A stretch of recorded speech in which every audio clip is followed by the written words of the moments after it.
बर्क नाम का एक बहुत बड़ा इतिहासज्ञ विश्व इतिहास लिख रहा था और कोई 15 वर्षों से लिख रहा था निरंतर। 15 वर्षों का सारा जीवन उसने विश्व इतिहास के लिखने में लगाया हुआ था। एक दिन दोपहर की बात है, वह इतिहास लिखने में लगा हुआ है और पीछे शोरगुल हुआ है। दरवाजा खोलकर वह पीछे गया। उसके मकान के बगल से गुजरने वाली सड़क पर झगड़ा हो गया है।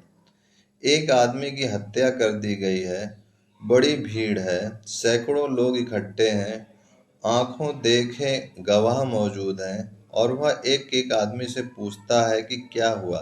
तो एक आदमी कुछ कहता है, दूसरे से पूछता है तो वह कुछ कहता है, तीसरे से पूछता है वह कुछ कहता है। आंखों देखे गवाह मौजूद हैं, लाश सामने पड़ी है, खून सड़क पर पड़ा हुआ है।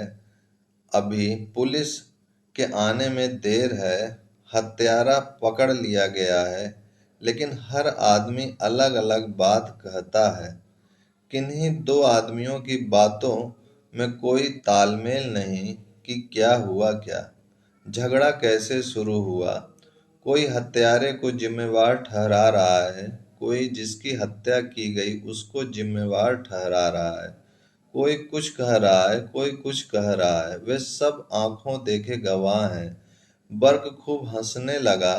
लोगों ने पूछा, आप किस लिए हंस रहे हैं? आदमी की हत्या हो गई। उसने कहा, मैं किसी और कारण से हंस रहा हूँ।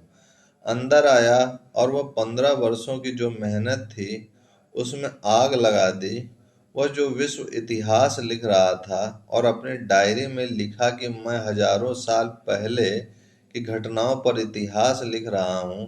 मेरे घर के पीछे एक घटना घटती है जिसमें चश्मदीद गवाह मौजूद हैं, फिर भी किसी का वक्तव्य मेल नहीं खाता।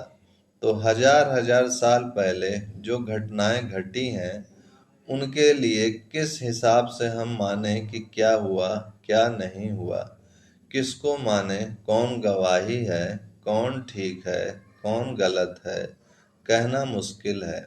बर्क ने लिखा कि इतिहास भी एक कल्पना मालूम पड़ती है, तथ्य नहीं है। इतिहास भी एक कल्पना हो सकती है अगर हमने बहुत ऊपर से पकड़ने की कोशिश की, और कल्पना भी सत्य हो सकती है अगर हमने बहुत भीतर से पकड़ने की कोशिश की। सवाल ऑब्जेक्टिव वस्तुगत नहीं है, सवाल सदा सब्जेक्टिव है।